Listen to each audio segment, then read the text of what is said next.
আসসালামু আলাইকুম। আজকে আমি আপনাদের দেখাবো কিভাবে একটি কমপ্লিট ব্লগ পোস্ট এসইও করতে পারেন ওয়ার্ডপ্রেস ওয়েবসাইটের জন্য। তো চলুন শুরু করি। এর জন্য আমাদের কিছু টুলসের প্রয়োজন হবে।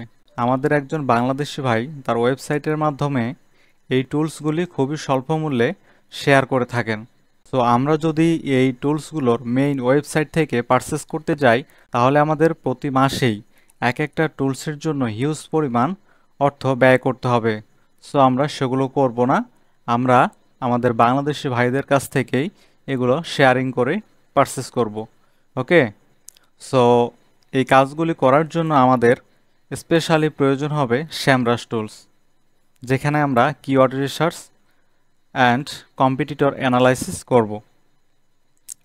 এরপর আছে চ্যাটজিপিটি, যেখানে আমরা কন্টেন্ট রাইটিং করব।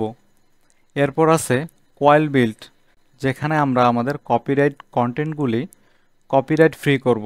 তারপর লাগবে গ্রামারলি, আমাদের কন্টেন্টসগুলি 100% গ্রামার ওয়েতে আছে কিনা সেটি চেক করার জন্য গ্রামারলি লাগবে। তারপর লাগবে ক্যানভা প্রো, আমাদের ব্লগের জন্য প্রফেশনালভাবে ইমেজ তৈরি করার জন্য আমাদের ক্যানভা প্রয়োজন। সো এই টুলসগুলো প্রত্যেকটি খুবই গুরুত্বপূর্ণ।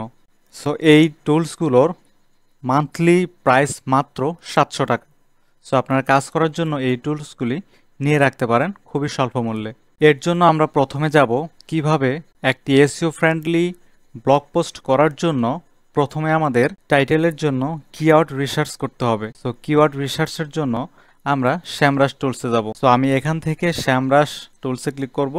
Click here to access. তবে মনে রাখবেন, আমরা প্রতিটি ক্লায়েন্টের রিকোয়ারমেন্ট অনুযায়ী কাজ করব এবং তাদের টার্গেট কান্ট্রি অনুযায়ী কাজ করব, কারণ কান্ট্রি ওয়াইজ কাজ করলে খুব দ্রুত ফলাফল পাওয়া সম্ভব। কারণ আমরা যদি কান্ট্রি ওয়াইজ কাজ করি, তাহলে আমরা একটি নির্দিষ্ট কান্ট্রিতে আমাদের কন্টেন্টগুলি র্যাঙ্ক করাতে পারবো। সো আমরা আমাদের টার্গেট কিওয়ার্ডটি রিসার্চ করার জন্য বাম সাইডে কিওয়ার্ড ওভারভিউ নামে একটা টুলস আছে, সেখানে ক্লিক করব। এখানে আমরা আমাদের মেইন যে ফোকাস কিওয়ার্ড সেটা এখানে বসাবো। তার আগে আমরা এখানে লোকেশন সেট আপ করে নেব।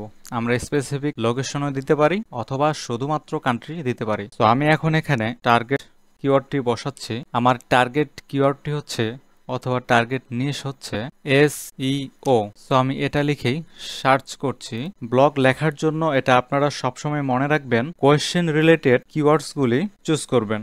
এখানে দেখতে পাচ্ছেন কিওয়ার্ড আইডিয়াস অ্যান্ড এখানে কোয়েশ্চেন্স, কিওয়ার্ড ভেরিয়েশনস, এখানে কোয়েশ্চেন রিলেটেড কিওয়ার্ড। তো আমরা এখানে ক্লিক করব। কোয়েশ্চেন রিলেটেড কিওয়ার্ড মানুষ কখন সার্চ করে? যখন সে কিছু জানতে চায়। এখন দেখেন, আমি পরিষ্কারভাবে বুঝিয়ে দেই।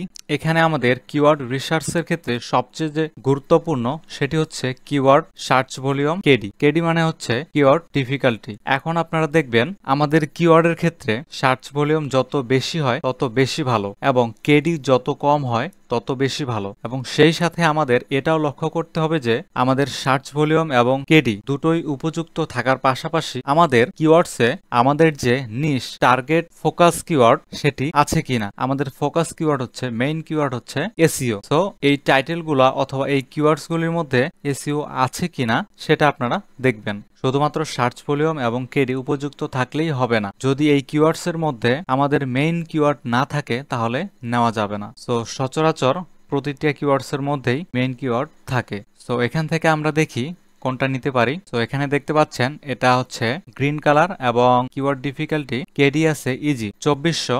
সার্চ ভলিউম খুব ভালো, কেডিও খুব ভালো, কিন্তু আমরা এই টাইটেলটা নিতে পারছি না। এর জন্য আমরা দেখি আমরা আমাদের টাইটেলটি অ্যাট্রাকটিভ করে নিব। প্রথমে দেখেন এখানে আমরা আমাদের ওয়ার্ক রিলেটেড একটি খুব ভালো কিওয়ার্ডস পেয়েছি। দেখেন এখানে কেডি আছে 30, অনলি 30 পসিবল, এবং search volume 1900। Search volume KD দুটোই উপযুক্ত। এবং আমাদের টাইটেল দেখেন, what is the difference between local and organic SEO. এটাও একটি ইফেক্টিভ টাইটেল। সো আমরা এটি নিতে পারি। এটা মান্থলি সার্চ ভলিউম 1900। এই সার্চ ভলিউম এবং কেডি দুটোই উপযুক্ত। সো আমরা এই টাইটেলটি নিতে পারি। সো আমরা এখন এই টাইটেলটি নিয়ে গুগলে সার্চ করতে পারি।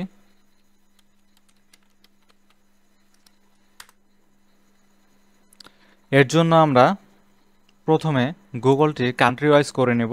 আমরা ইউএস এর জন্য কাজ করব, তাই গুগল ইউএসএ। এখন কম্পিটিটর অ্যানালাইজ করার জন্য আমরা যে সূত্র ইউজ করি সেটা হচ্ছে অল ইন টাইটেল কোলন এরপর স্পেস, তারপর আমরা আমাদের টাইটেলটি বসিয়ে দেব। এবার এন্টার। এখন আমরা কম্পিটিটর দেখার জন্য এই টাইটেলের উপর ভিত্তি করে স্পেসিফিক কম্পিটিটর দেখার জন্য এই টুলসে ক্লিক করব। সো দেখতে পাচ্ছেন এই টাইটেলের কম্পিটিটর অনলি 63। সো আমরা নতুন হিসেবে প্রথমত নর্মালি আমরা একটা টাইটেল নিয়ে কাজ করার জন্য কম্পিটিটর রিসার্চের ক্ষেত্রে 100 থেকে 200 কম্পিটিটর যে সমস্ত কিওয়ার্ডসগুলি অথবা টাইটেলগুলি রয়েছে সেগুলি নিয়ে কাজ করব। যদি 100 থেকে 200-র মধ্যে আমাদের কম্পিটিটর না থাকে তাহলে সর্বোচ্চ 1000 পর্যন্ত যাব। এর বাইরে আমরা ওই কিওয়ার্ডসগুলি নিয়ে কাজ করব না। আশা করি বুঝতে পেরেছেন। তো দেখেন এখানে আছে অনলি 63, তাহলে আমরা এটি নিঃসন্দেহে নিতে পারি। তাহলে আমাদের কি থাকতে হবে? প্রথমত একটি টাইটেলের জন্য কিওয়ার্ড রিসার্চ করতে হবে, তারপর সে টাইটেলে আমার মেইন ফোকাস কিওয়ার্ড থাকতে হবে, দেন সার্চ ভলিউম ভালো হইতে হবে, দেন কেডি উপযুক্ত হইতে হবে, তারপর অল ইন টাইটেল দিয়ে গুগলে সার্চ করে কম্পিটিটরস অনলি 100 থেকে 200-র মধ্যে থাকতে হবে। তাহলে আমরা সেই কিওয়ার্ডস অথবা টাইটেল নিয়ে ব্লগ পোস্ট করতে পারি। তাহলে আমরা খুব দ্রুত ওই ব্লগ পোস্টে গুগলে র্যাঙ্ক করতে সক্ষম। সো কন্টেন্ট রাইটিং এবং অন পেজ এসইওর সম্পূর্ণ সঠিক গাইডলাইনটি পেতে আমাদের ইউটিউব চ্যানেলের প্লেলিস্ট চেক করুন। সো আজকে এই পর্যন্তই। সবাই ভালো থাকবেন। আসসালামু আলাইকুম।